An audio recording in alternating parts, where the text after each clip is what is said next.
Shalom Bapak Ibu yang dikasihi oleh Tuhan, jemaat saudaraku sekalian dari GSKI Menora. Kita bersyukur pada hari ini kita masih bisa beribadah, meskipun ini adalah ibadah online begitu ya. Tapi ini juga ingin mengumumkan bahwa mulai Oktober nanti, ibadah online kita akan berganti kembali menjadi ibadah offline. Kita akan bertatap muka kembali di gereja yang kita cintai, yaitu GSKI Menora di Jalan Kampung Kandang nomor 30 RT 5 RW 2. Bapak Ibu sekalian, pada hari ini kita sempatkan waktu kita untuk mendengarkan kebenaran firman Tuhan. Hari ini saya Joshua akan memimpin ibadah acara ini dari awal hingga akhirnya nanti. Kita siapkan hati kita. Kita mau berdoa untuk memulai ibadah hari ini. Mari kita bersatu dalam doa. Tuhan yang Maha Pengasih, terima kasih atas kesempatan yang indah ini. Waktu-waktu di mana kami bisa, Tuhan, untuk kembali diingatkan. Atau mungkin kami akan belajar kebenaran firman-Mu. Kami mendalaminya, Tuhan. Supaya kami semakin mengenal gambaran-Mu yang lebih dahsyat, Tuhan. Kami mau mengenal Allah dengan benar, dengan pantas, agar hidup kami juga menjadi pantas di hadapan-Mu. Bapa, bimbing kami di dalam menjalankan setiap lika-liku kehidupan ini. Ajar kami untuk tetap setia di hadapan-Mu. Bimbing kami, Tuhan. Kami mau mengiring-Mu. Meskipun susah atau senang, kami mau mencintai-Mu dengan utuh. Melalui penyembahan ini, kami juga diingatkan untuk terus kuat di hadapan-Mu. Terima kasih Tuhan atas kesempatan yang indah ini. Mari Bapak Ibu, kita nyanyikan lagu Saya Mau Iring Yesus.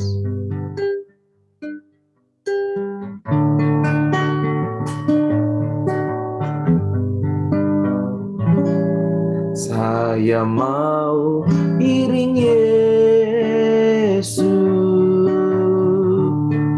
Saya mau iring Yesus sampai selama-lamanya. Saya mau iring Yesus. Saya mau iring Yesus sampai selama-lamanya. Meskipun banyak susah, menderita dalam dunia, saya mau iring Yesus sampai selama-lamanya. Kita nyanyikan lagi penyembahan ini dari awal.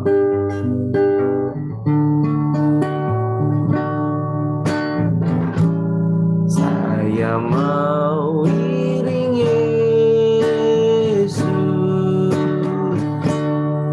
Saya mau iring Yesus sampai selama-lamanya. Saya mau iring Yesus. Saya mau iring Yesus. Saya mau iring Yesus sampai selama-lamanya.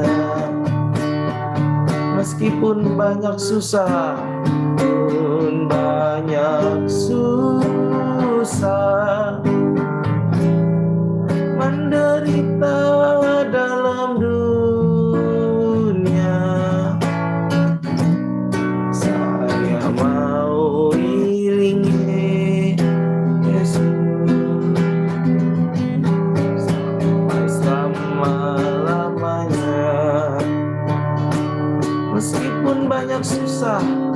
Meskipun banyak susah, menderita dalam dunia, saya mau iring Yesus sampai selama-lamanya.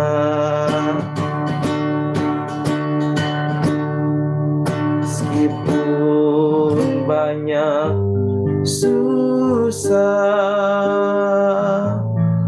menderita dalam dunia,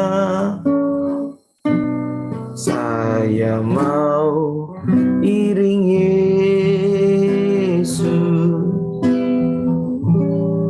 sampai selama-lamanya.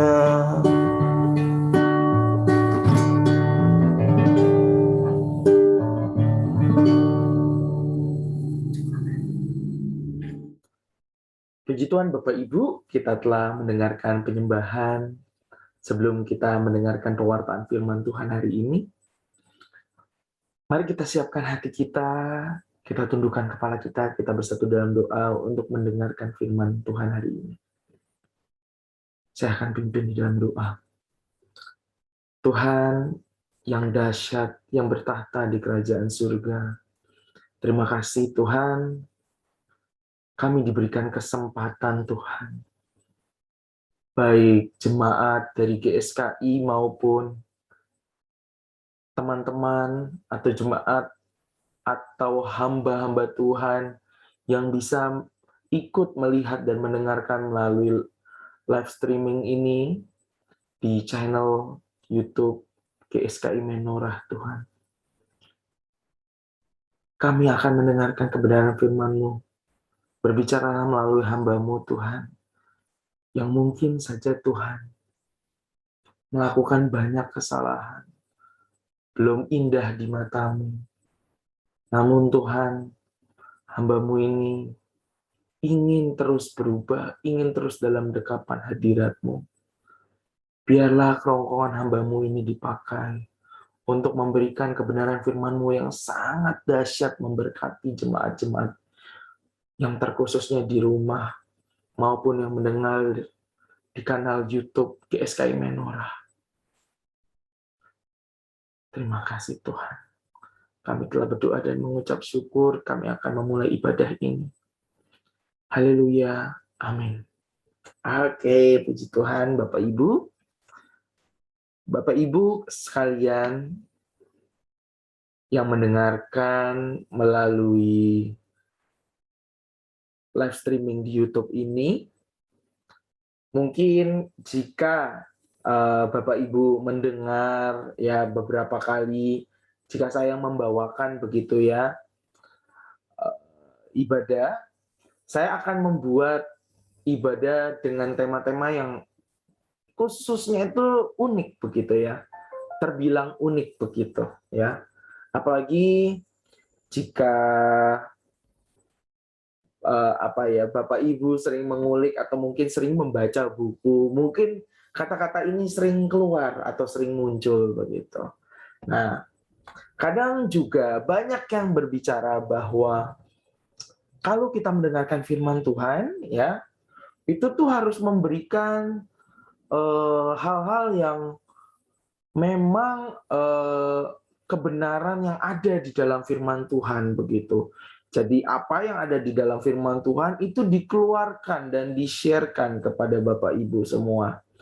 Tapi ada juga yang memberikan atau hamba-hamba Tuhan ya yang berfirman begitu, yang mencoba untuk mencari bentuk atau contoh yang bisa kita temukan di kehidupan sehari-hari. Ya. Terlebih lagi ada hal-hal yang mungkin tidak terlihat jelas di dalam firman Tuhan, tapi ternyata itu adalah salah satu bentuk aspek yang bisa kita pelajari secara teologis. Ya, Bapak Ibu. Nah, tema yang saya usung pada hari ini yang mungkin Bapak Ibu juga sempat tahu atau sempat diumumkan begitu ya melalui platform apapun seperti WhatsApp Instagram ataupun YouTube, ya, saya mengusung tema cogito ergo sum, ya. Ini adalah bahasa Latin, Bapak Ibu, yang diciptakan, dikemukakan oleh salah satu filsuf, ya, di abad perkembangan begitu ya, teknologi di mana industri itu sedang berkembang ya, seperti di Prancis, Eropa begitu ya. Beliau bernama René Descartes ya. Kalau saya tidak salah membaca begitu ya, René Descartes ya. Nah, beliau adalah salah satu filsuf dari Prancis ya. Nah, apa itu cogito ergo sum ya? Kalau misalnya dilihat begitu ya, artinya ini sangat filosofi sekali, yaitu aku berpikir maka aku ada, Bapak Ibu. Nah, ini sangat unik sekali, Bapak Ibu, di mana ini muncul dari keraguan atas keberadaan atau eksistensi dari diri seorang René Descartes. Ya, pada saat itu ia berpikir bahwa jika saya berpikir, ya, saya akan menciptakan satu kesalahan dalam berpikir. Ya, tidak akan ada hal yang mutlak, tidak akan ada hal yang benar jika saya berpikir. Ya, nah, tapi dari situ dia menemukan bahwa eksistensialnya itu ada pada saat ia berpikir. Ya, ini sangat unik sekali, Bapak Ibu ya. Nah, kalau kita bisa lihat ada satu rasul ya yang tentunya mungkin Bapak Ibu tahu dan menulis Alkitab ya, menulis isi perjanjian baru dengan kitab atau surat yang lebih banyak daripada yang lain ya. Nah, beliau adalah Paulus, Bapak Ibu ya. Seorang Paulus itu adalah salah satu orang Sanhedrin begitu ya, orang Farisi, keturunan dari suku Benyamin. Ia adalah orang yang terpandang ya. Di guru besarnya itu adalah guru besar yang apa ya istilahnya, cukup keras di dalam pemberian tradisi-tradisi dan pendidikan Yahudi gitu ya. Dia juga adalah algojo untuk menganiaya orang-orang Kristen ya. Tapi anehnya dia inilah orang yang seakan-akan hina di hadapan Tuhan adalah orang yang dipakai oleh Tuhan itu sendiri. Mari kita coba buka kebenaran firman Tuhan melalui Filipi 3 ayat 7 ya. Saya akan bacakan Bapak Ibu Filipi 3 ayat 7. Tetapi apa yang dahulu merupakan keuntungan bagiku, sekarang kuanggap rugi karena Kristus. Nah, karena ini diawali kata tetapi, Bapak Ibu, pasti ada satu bentuk gambaran, ya, gambaran dari kehidupan Paulus yang bisa kita temukan di ayat-ayat sebelumnya, ya. Maka dari itu dia memberikan satu gambaran untuk memberikan bentuk yang berbeda, ya, bentuk perubahan dari dirinya. Maka itu dia menggunakan kata tetapi, ya. Kalau kita lihat di ayat yang sebelumnya ya, dia adalah orang yang terkemuka, ia adalah orang yang disunat, lalu dia adalah orang bangsa Israel ya, penghafal hukum Taurat ya, adalah orang Farisi yang sangat ketat sekali dengan hukuman dan aturan-aturan begitu ya. Nah, tapi dia meninggalkan itu semua. Dia anggap itu rugi, ya. Dia anggap itu hina, ya. Karena dia mengenal seorang atau orang yang berhasil merubah dia, ya. yaitu Yesus Kristus itu sendiri. Pada awalnya dia adalah penganiaya dari komunitas-komunitas pengikut Kristus ini, tapi akhirnya dia ditangkap Tuhan. Dia mengerti bahwa dia dipanggil sebagai pengikut Kristus. Ya, dia menjadi rasul yang hebat. Dia menulis banyak tulisan untuk banyak jemaat. Dia dianiaya, tapi dia tetap tegap teguh.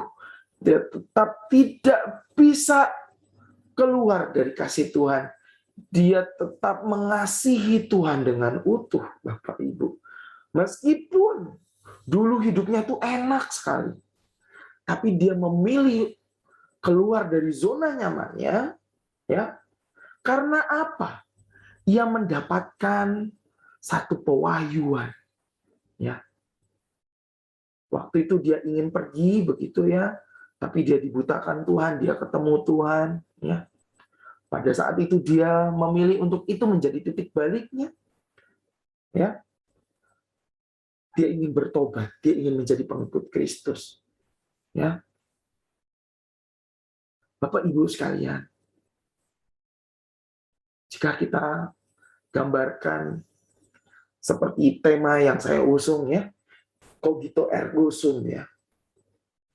Kita berpikir berarti kita itu ada, ya. Singkatnya seperti itu, ya. Nah, seorang Paulus ya berpikir bahwa dia adalah murid Kristus.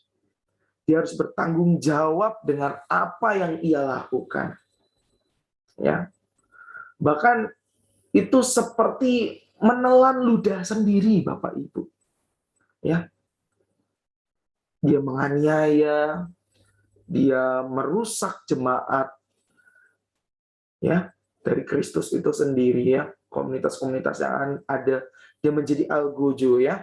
Kalau mungkin digambarkan seorang Paulus, kalau misalnya Bapak Ibu lihat di foto-fotonya ya, seorang yang botak mungkin, atau mungkin sedikit rambut, badannya kurus, krempeng sekali gitu ya. Kalau misalnya Bapak Ibu sering melihat begitu, oh dia adalah algojo begitu. Kalau misalnya baca buku-buku teologi ya, algojo itu bukan berarti dia yang menghukum dengan cara apa namanya menganiaya begitu ya, memukul, menyiksa, apa namanya menyalibkan ya, terus juga di apa namanya digorok dan lain segala macam begitu ya. Dia itu yang menentukan hukumannya, Bapak Ibu ya. Menjadi algojo ya. Kira-kira nih hukumannya apa nih? Seperti itu Bapak Ibu ya gambarannya ya. Nah, kita lihat lagi di ayat yang ke-8 begitu ya. Setelah dia memberikan satu antitesis ya, atau gambaran bahwa dulunya dia itu hebat, tapi dia anggap semuanya hina karena dia mengenal Kristus. Kita lihat di ayat 8-nya. Malahan segala sesuatu keanggap rugi karena pengenalan akan Yesus Kristus. Ya, kita bisa garis bawahi. Ku anggap rugi karena pengenalan akan Yesus Kristus, Tuhanku.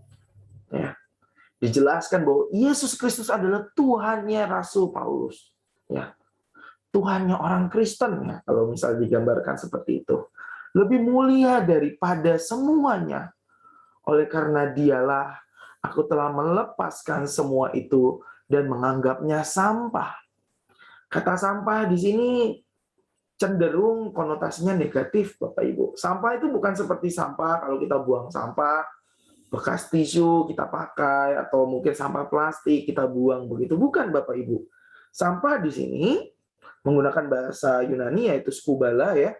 Artinya itu kotoran. Kotoran manusia, Bapak Ibu ya. Jadi anggap gambaran yang tadi saya gambarkan ya, bahwa sebetulnya Rasul Paulus itu sedang menjilat ludahnya sendiri ya. Yang dulu dianggap hina ya, dia malah jilat lagi begitu ya Bapak Ibu. Dan sekarang malah ia kenakan begitu. Aduh, itu benar-benar sebetulnya hina begitu ya untuk orang-orang Yahudi. Tapi malah itu nggak dia anggap hina. Malah justru kehidupan sebelumnya yang dia anggap hina. Ini salah satu hal yang dahsyat ya dari keimanan seorang Paulus, Bapak Ibu ya. Kita lihat lagi ya. Saya bacakan lagi dari awalnya. Malah segala sesuatu kuanggap rugi karena pengenalan akan Yesus Kristus Tuhanku lebih mulia daripada semuanya.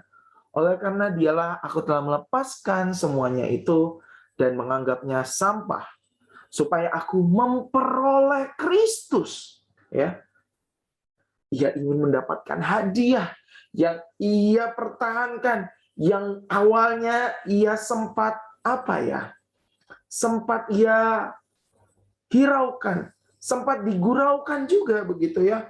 Mana mungkin seorang manusia itu Tuhan gitu ya. Tapi akhirnya ia percaya ya. Ia mulai mencoba mengejar ketertinggalannya ya. Sampai ia nanti akan dapati yang seorang itu, Yesus Kristus Tuhannya itu ya. Didapati seorang Rasul Paulus itu setia. Bapak Ibu, melihat dari gambaran kita ya, tema kita cogito atau cogito ergo sum ini yang diusung oleh René Descartes ini ya Bapak Ibu. Kita bisa memahami bahwa diri kita itu ada ya. Seperti René Descartes, pada saat ia berpikir yang awalnya, loh kok hidup ini sepertinya kalau saya berpikir itu salah. Ya, dia mempertanyakan eksistensinya dia dalam hidup ini ya. Tapi dia berpikir lagi, loh kalau saya berpikir malah sebetulnya saya itu ada karena saya itu hidup ya. Nah di sini yang akhirnya kita bisa tarik Bapak Ibu relevansinya ya Bapak Ibu, bahwa sesungguhnya ya pada saat kita jadi pengikut Kristus kita harus setia ya. Pada saat kita memilih Kristus ya, kita harus tahu apa konsekuensinya. Pada saat kita memilih Kristus, maka kita juga tahu apa yang kita dapat. Ya, perjumpaan yang indah, yang manis nanti. Kita bertemu lagi nanti di surga. Bagaimana coba ya, saya gambarkannya untuk Bapak Ibu. Bagaimana bila kita semua mengerti eksistensial kita, ya, keberadaan kita di hadapan Tuhan, bahwa kita itu adalah pengikut Kristus dan kita mau untuk fight, untuk menghadapi dunia yang seakan-akan melawan kita ini. Ya. Puji nama Tuhan Bapak Ibu. Jika kita bilang amin, kita sedia untuk menghadang setiap pintu-pintu, gerbang-gerbang yang menjadi penderitaan kita ya. Mungkin kita nanti dianiaya melalui hal sepele Bapak Ibu ya, melalui hal resesi keuangan ya. Kita jatuh miskin, kita gagal dari pekerjaan kita, pekerjaan atau bisnis kita sulit ya. Atau mungkin teman-teman kita banyak yang berbeda ya.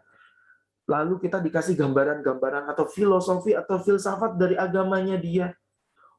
Dan kita mulai meragukan keimanan kita. Ataupun hal kecil lagi, kita sekolah atau kita kuliah. Ya. Kita disinggung sana-sini. Melakukan hal yang sudah kita rasa itu kita benar begitu ya. Tapi kita disalahkan ya. Dulu saya pernah dapat pengalaman begitu ya, yang saya kerjakan benar tapi gurunya itu asal menyalahkan saja ya, dan dia tidak mau ambil pusing untuk menambahkan nilai saya. Waduh, itu sulit ya. Apalagi tahu kalau guru itu juga Kristen Bapak Ibu. Aduh, sulit sekali ya. Kok saya disinggung sama orang Kristen begitu ya? Benar nggak sih Kristen itu? Waduh, itu makin sulit lagi. Buyar iman kita ya Bapak Ibu. Tapi kalau misalnya kita mengerti keberadaan kita, eksistensial kita adalah sebagai anak Allah, yang mau berusaha untuk hidup suci, hidup bersyukur, hidup untuk taat, submit, selalu fight, ya, selalu menghadapi setiap masalah-masalah yang terjadi. Aduh, hidup kita pasti dibantu oleh Tuhan, ya. Ada satu quote yang sangat luar biasa yang saya ingin bagikan ke Bapak Ibu, ya. Ada 1.000 orang mencoba menjatuhkan kita. Kita hanya perlu satu tangan Tuhan untuk mengangkat kita lagi naik ke atas.